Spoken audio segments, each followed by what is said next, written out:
This course will show you how to write Java server pages and servlets. These are programs that are run by the web server to produce HTML pages. They are, in one way, very similar, and in another way, they're very different. They both do the same or almost the same jobs, but you use a very different approach when you're writing them. I'll say this. Any web page that can be produced by any other means can be produced by Java server pages and servlets. You can think of them as sort of like CGI programs, but you'll soon see they're quite different. You actually have a good deal more flexibility, and that flexibility is easily available to you because the entire Java library is at your fingertips. Now, the word application has a different meaning in servlets and JSPs than it does otherwise. An application is a collection of servlets, JSPs, web pages, data files, and so on. They're all deployed to the web server as a single unit under a single name. Some may be interrelated and depend on one another for operation.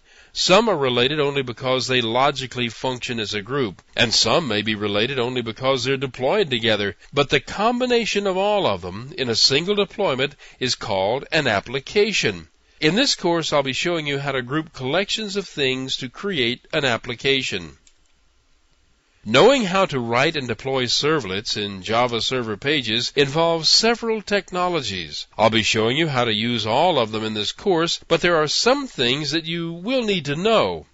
First, of course, is the Java programming language. This course assumes you understand the Java classes, inheritance, packages, references, methods, and in general, the fundamentals of compiling and running Java programs. The Java programming that's required for servlets and JSPs isn't really that advanced or complex, but if you're not thoroughly familiar with the language, you should keep a reference work handy.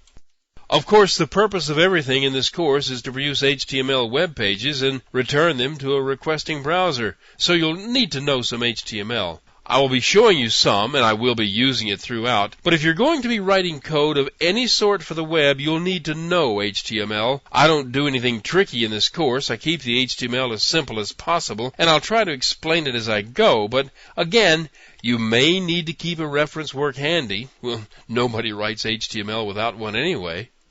XML is a double first cousin to HTML. In fact, you can write a set of XML tags that can be displayed in a web browser as if it were HTML. That's called XHTML. The tags defined for HTML are understood by a web browser. In XML, there are different sets of tags understood by different programs. In servlets and JSPs, a file of XML tags is used for setting the configuration. Also, XML is used by Ant to direct the compilation and other actions in the preparation of servlets and JSPs. Speaking of Ant, I'll be showing you how to use that to employ XML scripts that control compiling source into object, building deployment files that package servlets and JSPs, and deploying these files to the web server. I won't use any Ant mysteries that I don't explain. It isn't absolutely necessary that you use Ant, in fact. I don't use it in this course for the first few examples, but as you will see, there are lots of steps involved and they can be automated in such a way that things are quite simplified. There are a number of IDEs, Integrated Development Environment tools, that will do the jobs of generating the necessary files and doing the work of deploying these files to a web server.